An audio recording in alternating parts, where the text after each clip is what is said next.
Good morning. We're in James 3 this morning, and it's one we kind of are having a little chuckle to ourselves. It's talking about taming the tongue.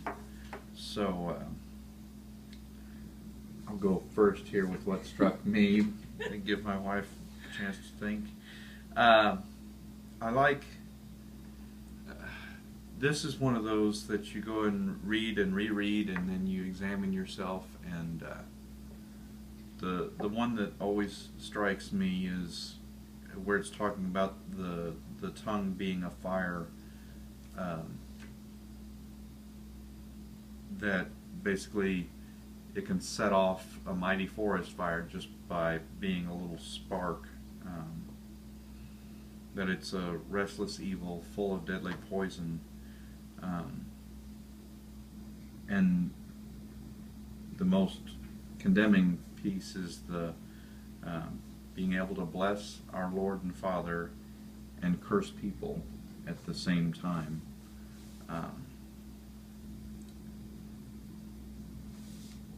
And this chapter goes into two things from Jesus' Sermon on the Mount. And in 3:12, it's talking about knowing them by their fruits, which goes back to Matthew 7:16, if you want to read through Matthew 7:16, and then in James 3:18, it talks about the blessing of peacemakers, which is over in Matthew 5:9. The other piece that struck me, the wisdom from above,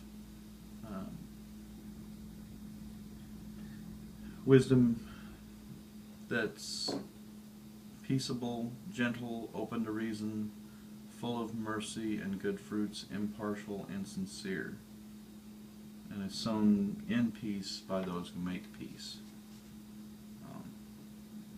I need to remember that sometimes. And what struck you, Miss? God's sense of humor. Because of all mornings, for me to open this up and to see that tagline, Taming the Tongue.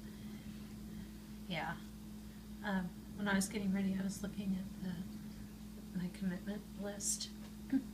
And the one that was really striking me was the careful use of my tongue, that I would use wisdom and care with how I speak, and that obviously was not happening this morning very well. And so then to come out here and to be reminded again of how powerful that is and how that sets the tone for everything. This was very convicting. And the strange part is, everything that I am having issue with goes back to things that other people have said